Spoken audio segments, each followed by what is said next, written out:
Dear lecturers, participants and guests of the 4th Spring Nobel Festival, a world of exponential innovation, Sakensi Folin Kazakh Agritechnical University, the general partner of this event, is hosting this year's festival.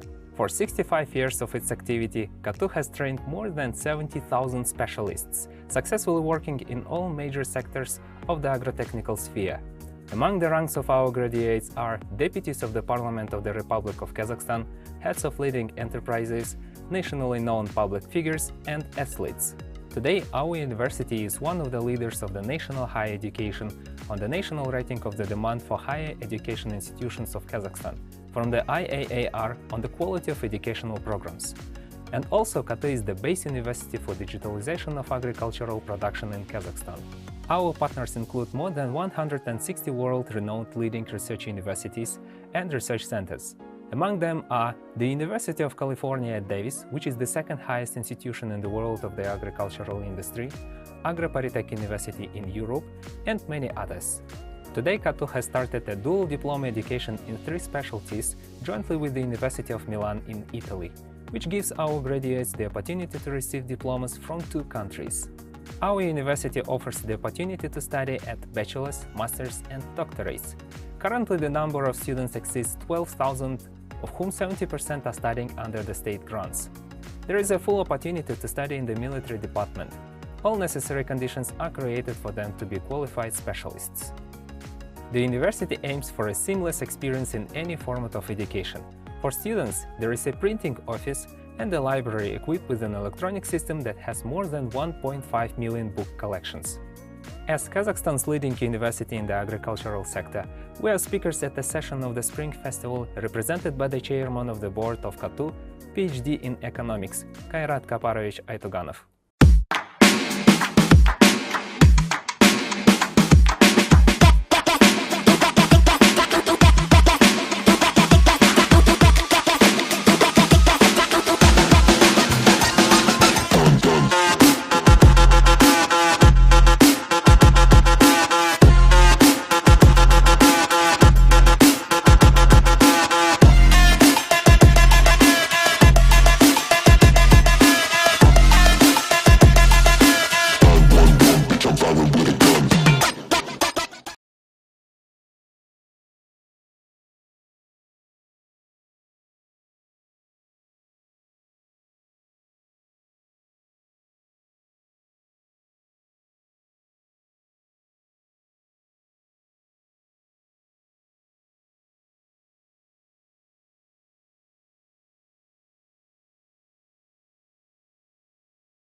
Dear all, we can start now.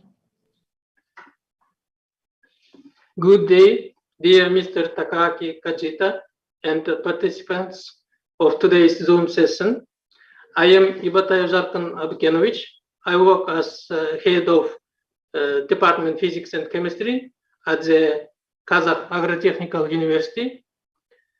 It is a great honor for me to introduce you and moderate this Nobel Fest event.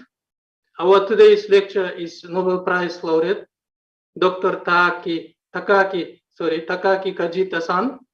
And now I would like to give the floor to Mr. Takaaki-san. Please, welcome.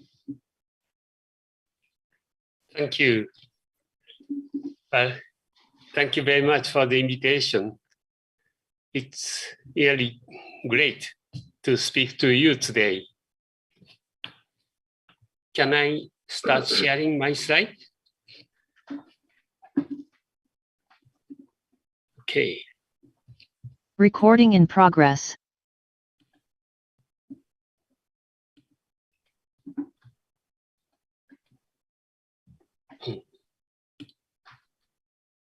Okay. Today, I want to discuss neutrino oscillations from the discovery to the future. And this is the first page of my slide, and you see a photo. This is the Supercamiocan detector. And I have been working with this detector for many years. And today I want to discuss one of the results one of the results from this experiment, that is the neutrino oscillations.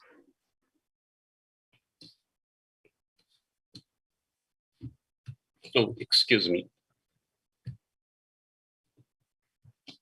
Oh, I cannot change my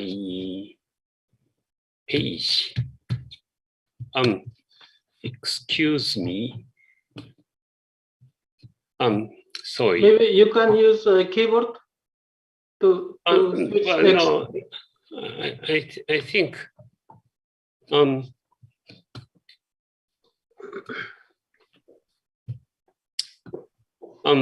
excuse me.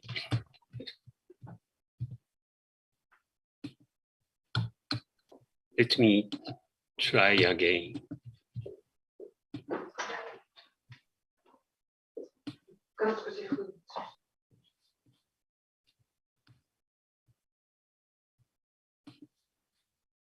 Okay, I hope it works. Yes, okay. So this is the outline of this talk. First, I have an introduction on neutrinos. Then I want to discuss early days of neutrino oscillation studies. Then I'll move on to the discovery of neutrino oscillations, solar neutrino oscillations. And before finishing this talk, I want to discuss the importance of small neutrino mass. And I'll summarize this talk. Okay, what are neutrinos? Well, neutrinos are fundamental particles like electrons and quarks.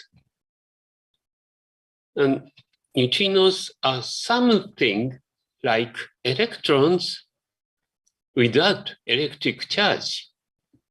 And in fact, this has a significant impact on the property of neutrinos. And neutrinos can easily pass through even the Earth, but they can interact with matter very rarely. Therefore, we are able to study these neutrinos. But neutrinos have three types, or three flavors, namely electron neutrinos, mu neutrinos, and tau neutrinos. By the way, this is the list of particles or matter particles. So neutrinos are here. In the very successful standard model of particle physics, neutrinos are assumed to have no mass. However, physicists have been asking, neutrinos really have no mass. Okay, then you may ask, how can we study these neutrinos? Of course, we can never see neutrinos themselves. Therefore, we have to observe neutrino interactions. A neutrino could interact with a nucleus, producing a charged particle. And we have various ways to observe these charged particles. And one of the methods is to use water. For example, in this case, this nucleus could be a water nucleus. Then this charged particle propagates in the water. Then photons are emitted by this particle. And these photons are called Cherenkov photons. And these photons can be detected by photodetectors that are installed on the detector wall. Therefore, by observing these Cherenkov photons, we can understand the neutrino interactions. So this way, we could observe neutrinos. Now, I want to move on to the early days of neutrino oscillation studies. The first topic is the solar neutrinos. as you know, the sun generates energy by nuclear fusion processes. During these processes, many neutrinos are generated. Therefore, if we observe these solar neutrinos, we can understand the nuclear fusion processes occurring at the center of the sun. So, more than 50 years ago, the pioneering Homestake experiment observed solar neutrinos for the first time. And this is a photo of the Homestake solar neutrino experiment. They used about 600 tons of C2Cl4. And in this experiment, they successfully observed solar neutrinos. However, the observed event rate was only about 1/3 of the prediction. This was a big mystery, and this was called solar neutrino problem.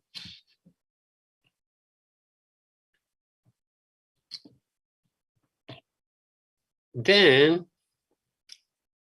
several other experiments tried to observe solar neutrinos.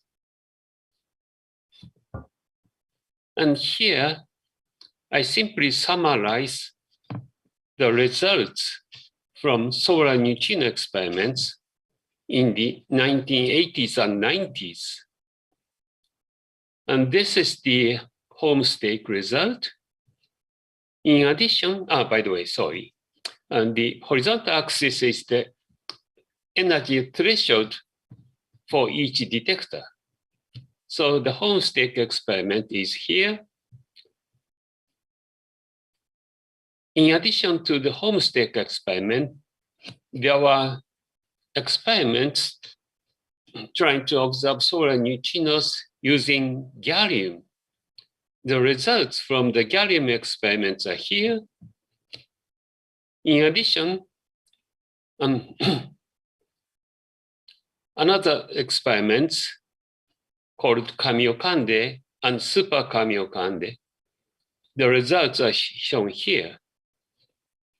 And the vertical axis is the ratio to the standard solar model prediction.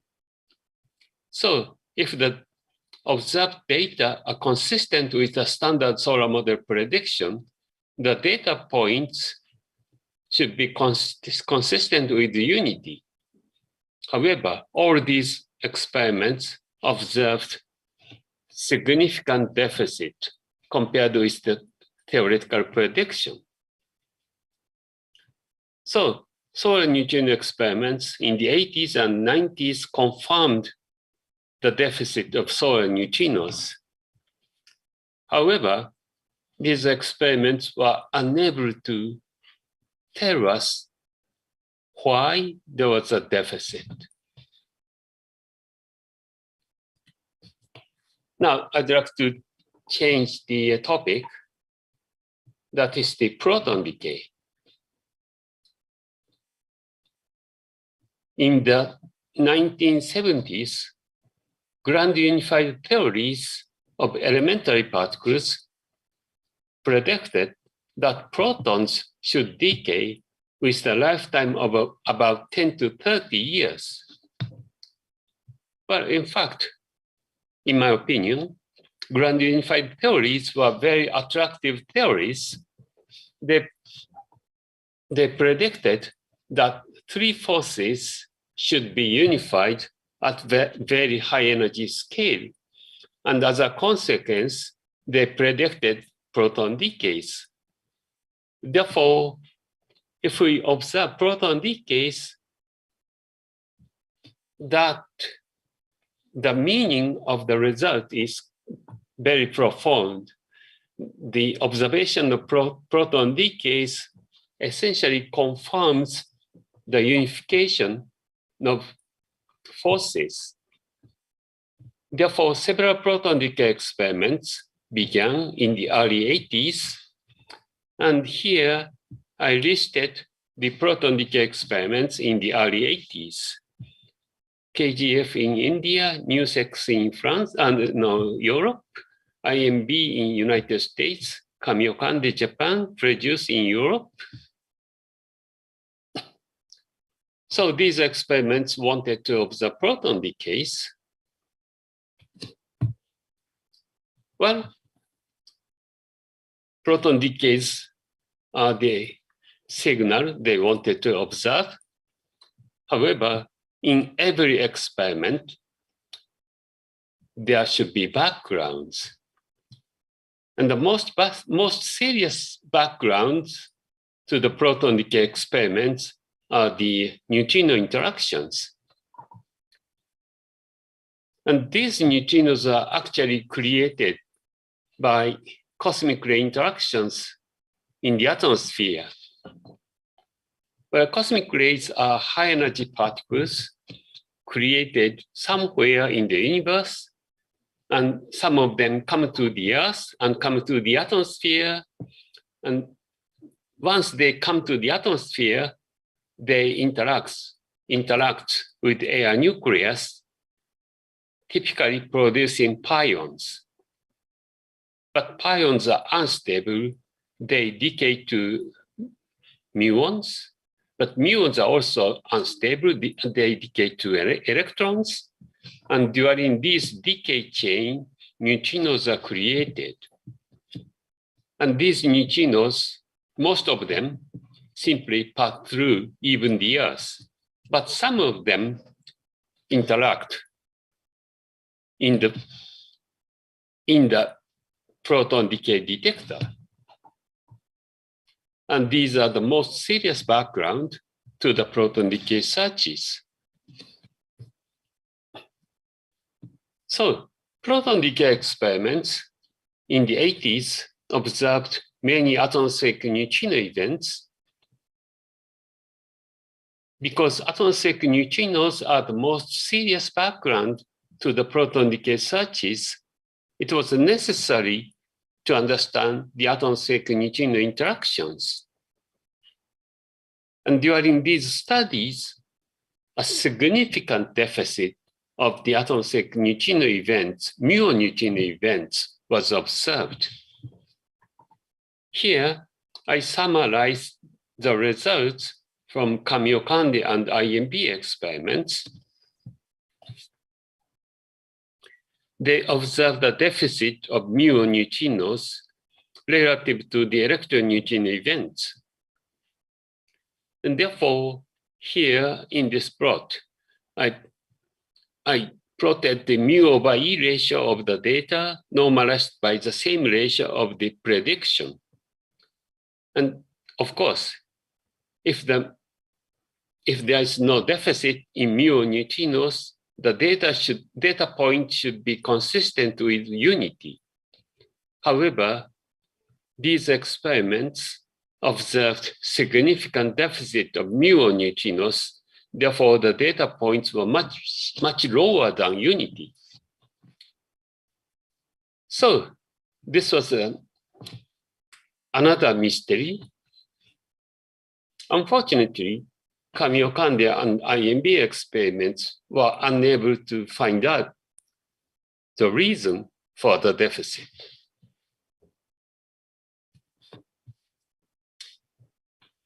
Well, experimentally, these solar neutrino experiments and the atmospheric neutrino experiments observed deficit of neutrinos. And these experiments were unable to tell us the reason for the deficit. However, people have been thinking that maybe these neutrino deficits are due to neutrino oscillations. And here, I'd like to explain what are neutrino oscillations. Neutrino oscillations were predicted more than half a century ago by theoretical physicists Maki, Nakagawa, Sakata, and Pontecorvo. According to them, if neutrinos have mass, neutrinos change their type or their flavor from one type to the other.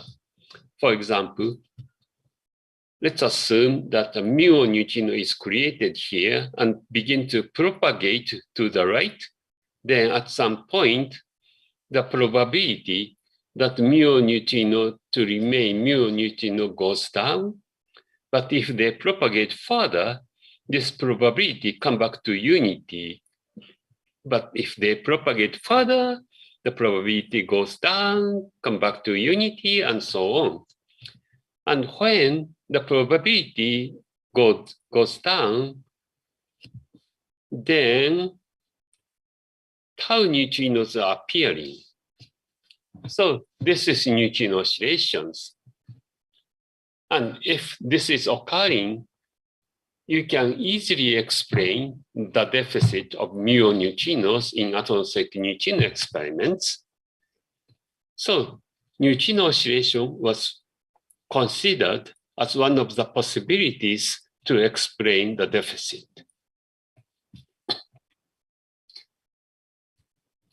Now, I'd like to move on to the discovery of neutrino oscillations. As I said, early experiments observed strange behavior of neutrinos that are deficit of neutrinos, but they were unable to, these experiments were unable to find out the reason for the deficit. And we needed the next generation experiments. And the experiment that observed neutrino oscillation was the Supercamiocan experiment. It is a very large water Cherenkov detector. The total mass of the detector is 50,000 tons. In fact, in Supercamiocan, there is a tank of about 40 meters in diameter and 40 meters in height. And this water tank is located 1,000 meters deep underground. And compared with the previous generation experiment, Kamiokan, the mass that can be used for the physics analysis is about 20 times larger. Therefore, in Supercamiocan, we observe many neutrino interactions. By the way, this is an international collaboration. At present, we have about 200 collaborators from 10 countries. Excuse me. I'd like to show this photo. This photo was taken in the spring of 1995 when we constructed the Supercamiocan detector. So this photo was taken at the bottom of the Supercamiocan detector. So you see many people, and actually about 70 to 80% of these people are physicists. At that time, we physicists worked in underground to construct the Supercamiocan detector. So this was the spring of 95. Then in January 96, the construction of the Supercamiocan detector almost finished, and we started filling pure water into the Supercamiocan detector. So this photo was taken from the top of the detector, viewing inside. And you can see the water level as shown here. So the experiment started in April 1996. And here I'd like to show you a typical neutrino event observed in Supercamiocan. Here, the cylindrical detector is cut and open flat like this. And you see many small circles. And these circles indicate the photomultiplier tubes or photodetectors that detected photons. And the size of the circle represents the pulse height or light intensity. And the color of the circles indicate the timing of the photon arrival. So this is a typical neutrino interaction observed in Supercamiocan. And in fact, in Supercamiocan, we observe about 10 neutrino events in a day. And we analyze these events as a team. Now, let's think what will happen if the deficit of muon neutrinos in atmospheric neutrinos are due to neutrino oscillations. As I said, these neutrinos are created by cosmic ray interactions. So these neutrinos are created in every place in the atmosphere of the Earth. Therefore, some of them are created just above the detector, typically 10 to 20 kilometers above the Supercamiocan detector. So these neutrinos come to the detector after traveling 10 to 20 kilometers. Since the flight length is only 10 to 20 kilometers, they may have no time to oscillate. On the other hand, neutrinos are also created in the other side of the Earth. And these neutrinos have to travel long distances before reaching to the Supercamiocan detector. Typically, they have to travel 10,000 kilometers. So they have to travel really long distances. Therefore, they may have enough time to oscillate. So if we consider this way, we may observe the up versus down asymmetry of the atmospheric muon neutrinos. Yes, that's a good idea. However, practically, in order to observe this effect with a statistical significance, we needed a much larger detector than the original Kamiokan detector. And therefore, we needed the Supercamiocan detector. Anyway, from the start of the experiment, we worked very hard to understand the atmospheric neutrino problem. And after 2 years of very hard work, we were able to report the first important results from Supercamiocan. Here, I copy one of the slides we presented at the Neutrino conference in 1998. Here, we plotted the zenith angle distributions for electron neutrinos and muon neutrinos. And the horizontal axis is the zenith angle, and cosine theta 1 means downgoing neutrinos, and -1 means upward-going neutrinos.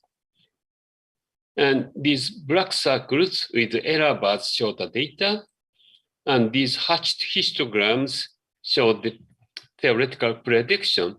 And in this theoretical prediction, neutrino oscillations are not included. Anyway, for downgoing neutrinos, we observed that the number of observed events was just consistent with the theoretical expectation. On the other hand, for neutrinos coming from the other side of the Earth, we observed a very significant deficit compared with the theoretical prediction. And this can be very well explained if we assume neutrino oscillations, namely, neutrinos created in the other side of the Earth have to travel long distances before reaching to the Supercamiocan detector. And during this travel, they change their type or their flavor from mu neutrino to tau neutrino, mu neutrino, tau neutrino, and so on. Therefore, when they come to the Supercamiocan detector, the probability that mu neutrino remain to be mu neutrino is approximately 1/2. So this way, we have the very strong evidence that neutrinos oscillate, and people were convinced that indeed neutrinos oscillate. Of course, we reported this at the neutrino conference, that is the conference for physicists, but something unexpected happened. Excuse me. President Clinton of the United States gave a talk at the MIT's commencement in 1998. And in this talk, in this speech, he mentioned about our result. And here I would like to show what he said. And let me read. Just yesterday in Japan, physicists announced a discovery that tiny neutrinos have mass. Now, that may not mean much to most Americans, but it may change our most fundamental theories from the nature of the smallest subatomic particles to how the universe itself works, and indeed how it expands. And of course, as the US president, he mentioned the contribution of the United States to the Supercamiocan experiment. Then he came back and said, the larger issue is that these kinds of findings have implications that are not limited to the laboratory. They affect the whole of society, not only our economy, but our very view of life, our understanding of our relations with others, and our place in time. Well, we were really honored to hear this kind of statement from the US president on the next day of our discovery announcement. Indeed, in the physics community, the discovery of neutrino oscillations, that means that neutrinos have small mass, has a very significant impact. And indeed, several experiments studied neutrino oscillations. Some of these experiments observed atomic neutrinos, and these are the list of the experiments that observed atomic neutrinos. In addition, accelerator-based long baseline experiments were planned and carried out, and these experiments studied neutrino oscillations in detail. So these are the neutrino oscillation experiments that observe the oscillations using the accelerator beam. So many of these experiments studied neutrino oscillations in detail. Now, I'd like to move on to the other topic, that is the solar neutrino oscillations. As I said, more than 50 years ago, the first solar neutrino experiment observed solar neutrinos, but this experiment observed the solar neutrino deficit. Now, many years, people were unable to answer why the solar neutrino deficit was occurring. Now, this problem was clearly answered by the snow detector. The snow detector was located 2 kilometers underground. This is located in Canada. And snow detector is like this.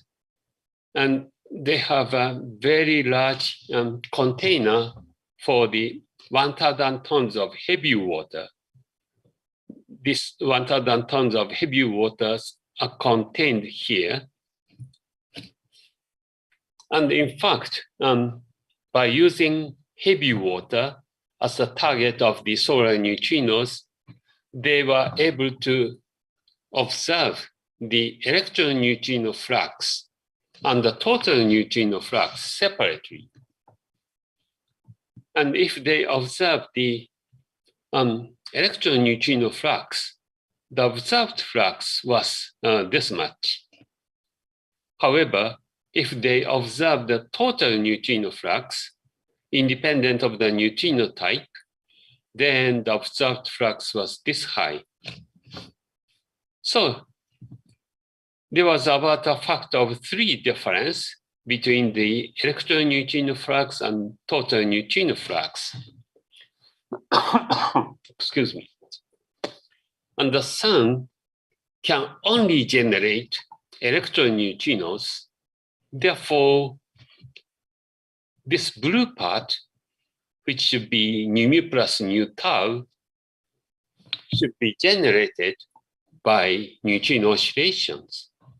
So this way, we understood that solar neutrino deficit was due to neutrino oscillations. In the solar neutrino experiments, in the 80s, in the 20th century, they only observed the electron neutrino flux. By the way, here is the Supercamiocan data. And the Supercamiocan, the measurement of the solar neutrino flux was this much.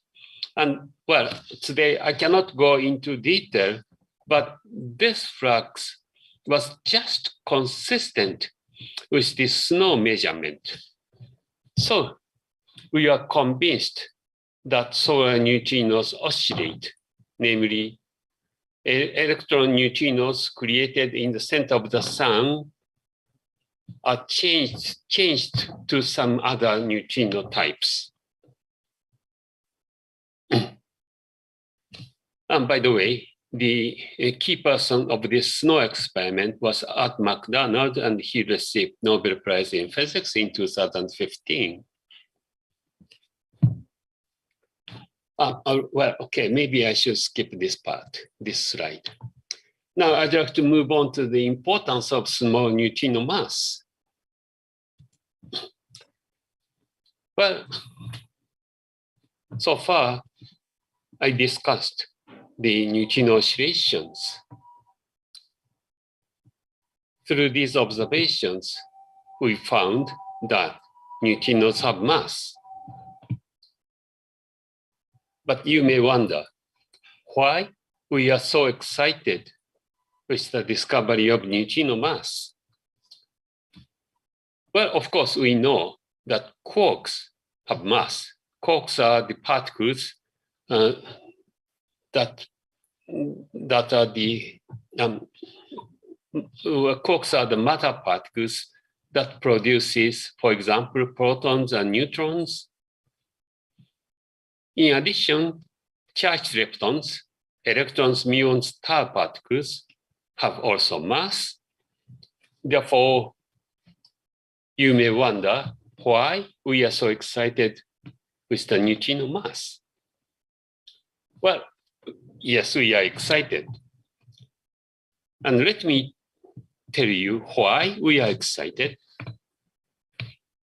Now, we knew that neutrino mass for 20 years. During these 20 years, various studies were carried out. Now, we understand the neutrino mass rather precisely. So let me plot the neutrino mass in this graph. They are here. So we find that neutrino mass are very small. In fact, the horizontal axis is the neutrino mass. Horizontal axis is the mass of these particles. And from this, you find that neutrino mass is approximately, or maybe more than, 10 orders of magnitude smaller than the corresponding mass of quarks and charged leptons. 10 orders of magnitude smaller. So neutrino mass are very small compared with other particles' mass. And we believe this is the key to better understand elementary particles and the universe. Of course, if we understand the mechanism to generate very small neutrino mass, we understand elementary particles better. But we think we could even understand the universe better. Why? Well, okay. Let me explain why we are excited, why neutrino mass are relevant to the big question in the universe. This is a photo of the far universe. You see many stars and galaxies. But we know that all of these stars and galaxies are made of matter particles. We know there is no antimatter galaxy or antimatter star. It seems trivial. However, if we think about the history of the universe, it's not so trivial. We know that the universe began with Big Bang. And in the Big Bang universe, the universe was extremely hot. And in this extremely hot universe, always matter particles and antimatter particles were created simultaneously. So in the Big Bang universe, there should have been equal number of matter particles and antimatter particles. Then with the universe cooled down, matter particles and antimatter particles meet and annihilate, disappear. Therefore, naively, we expect there's no matter particle, no antimatter particle in the present-day universe. However, as we see, we have only matter particles in the present-day universe. Why? Well, I think we understand the mechanism. In the Big Bang hot universe, the number of protons or number of matter particles were, say, 1 billion plus 1. On the other hand, number of antiprotons or antimatter particles were 1 billion. They were almost equal. Then, with the universe cooled down, these matter particles and antimatter particles meet and annihilate. Therefore, at present, we have only one matter particle that is coming from here. So this way, we understand why at present we have only matter particles. Well, certainly this can explain. However, we have to explain why there was this extra one in the matter particles in Big Bang universe. To be honest, we do not know the reason yet. But many of us are thinking that neutrinos with very small mass might be the key to understand this big mystery of the matter in the universe, namely why there was extra one in the matter site in the Big Bang universe. Well, of course, this is an idea, great idea. But of course, physics, as physics, we have to confirm this kind of idea by experiments. So we are thinking to test this kind of idea by the next generation experiments. And indeed, we'd like to observe if oscillation of neutrinos and those of antineutrinos are different. If this kind of difference is observed, it will be the first step to understand the origin of the matter in the universe. Unfortunately, the present generation of experiments are not powerful enough to observe this kind of small effect. Therefore, we need the next generation long baseline experiments with much higher performance neutrino detectors. And in fact, there are two very large projects are going on. One is in United States. Another one is in Japan. In both experiments, neutrino beams were created by high-intensity accelerators. Then these neutrinos are going to be detected at a neutrino detector located at far distance. So by these experiments, we'd like to observe if oscillation of neutrinos and those of antineutrinos are different. Now, since I'm involved in the Hypercamiocan project, therefore from now on, I'd like to explain the Hypercamiocan project. First of all, I'd like to mention Hypercamiocan is a natural extension of the previous water-Cherenkov detectors. The first generation of the water-Cherenkov detectors were Kamiokande and IMB experiments. They observed neutrinos from supernova. They observed a deficit of atomic neutrinos and solar neutrinos. The second generation detector was the Supercamiokande. Supercamiokande observed atomic neutrino oscillations, also contributed to the solar neutrino oscillation discovery. Furthermore, the detector has been used for the long baseline experiments. So clearly, water-Cherenkov detectors have been very useful in studying neutrinos. Therefore, we simply want to extend the idea of water-Cherenkov detector in Hypercamiocan. So here I'd like to explain what are Hypercamiocan, what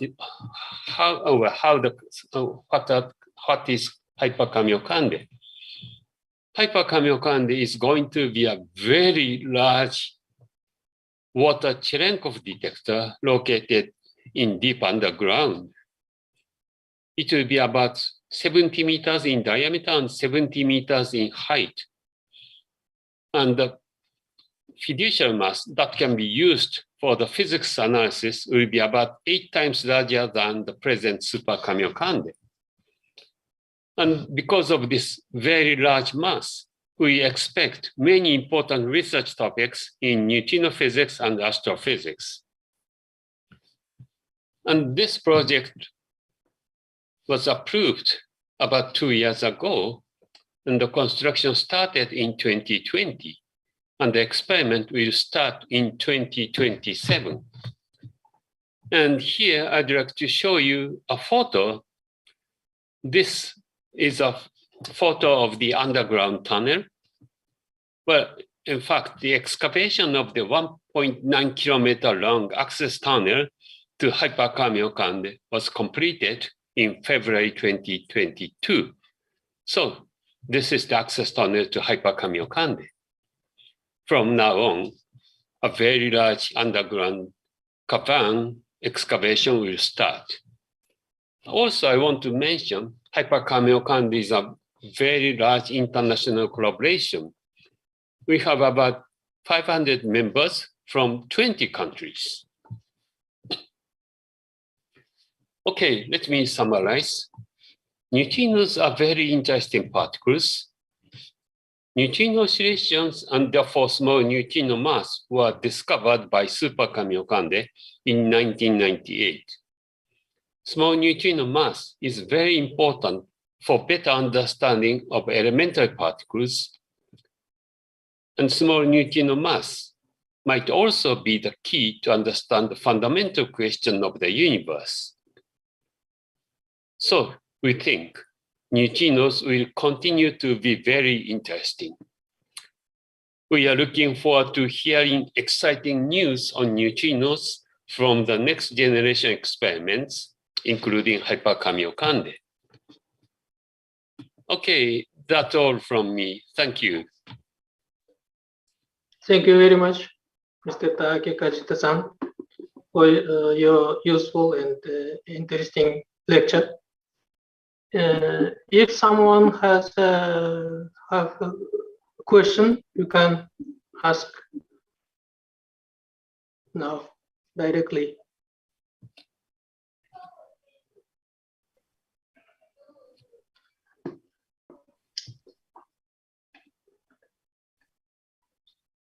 In photo, you show to us very large-scale constructions for investigate this experiment, and for me interesting how long and how much finance it take. For example, Kamiyakanda, it's a first construction for detect neutrino. Yes. Well, okay. Thank you very much for asking. Well, the original Kamiyakande was in fact not very large detector. It had only 3,000 tons of water, and the construction cost was about. I don't remember exactly. Approximately, yes. Approximately $5 to $10 million. And another researchers in the future, it will be from many countries will finance support. Yes. Or only Japan? No. I mentioned, for example, in Hypercamiocan, we are constructing the Hypercamiocan detector, and certainly for the excavation, Japan have to pay. But for the detector elements, international collaboration is contributing substantially to the detector. So excavation is Japan, but the detectors are constructed by the contribution from the international community. Of course, it's very important for all humanity in the world, and every country, I think, have to participate and pay for this research. Thank you. Thank you for your work. It's important for us, for everyone, for all humanity. Thank you for your very important lecture for us, and we're sure that you are discovering will use in future for the using solar energy in our life. Mhm.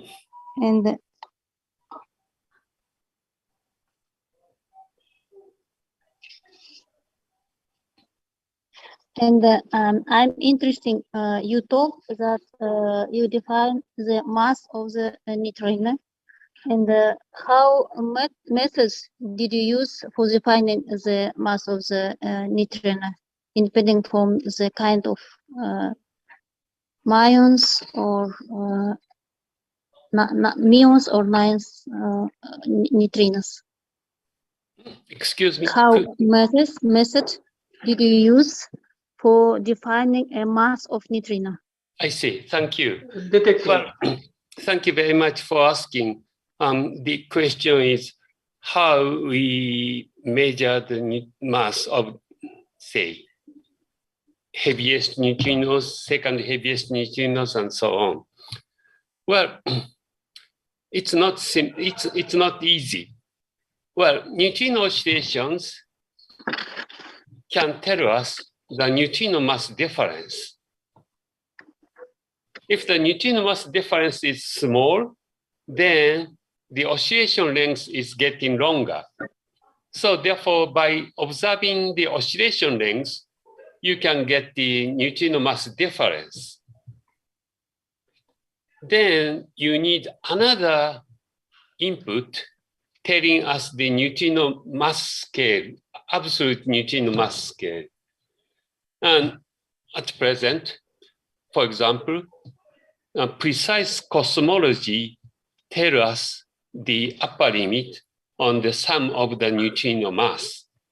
So by using all this information, we get the rough idea about the neutrino mass. Yes, thank you. I think that they have very short lifetime, and it will be difficult for the defining.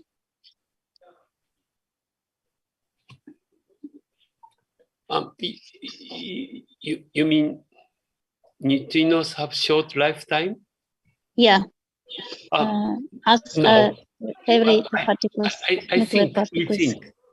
We think that neutrinos have no reason to decay other particles. Therefore, except for oscillations, neutrinos' lifetime should be very long. Very But of course, if you think about the neutrino oscillation, if you mention the neutrino oscillation, certainly the oscillation length is not very long. Therefore, well, only say 1,000 kilometers or so.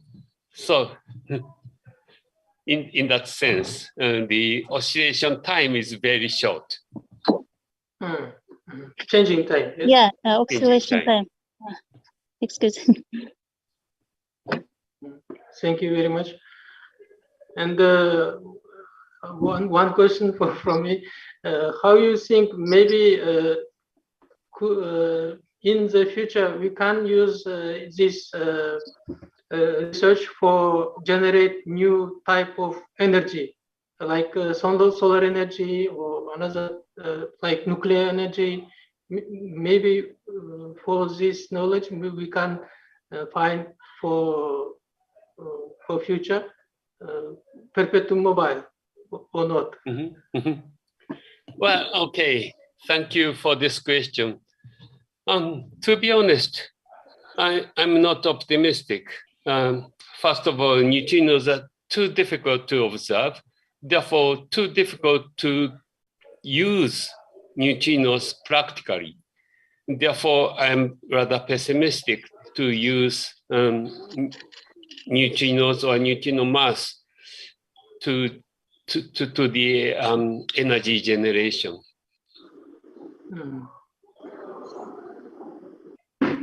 Thank you.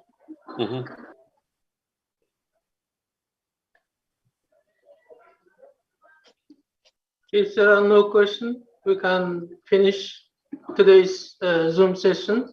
with Dr. Takaaki Kajita-san from Japan. We appreciate your lecture, for the lecture. Thank you very much. Thank you for everyone.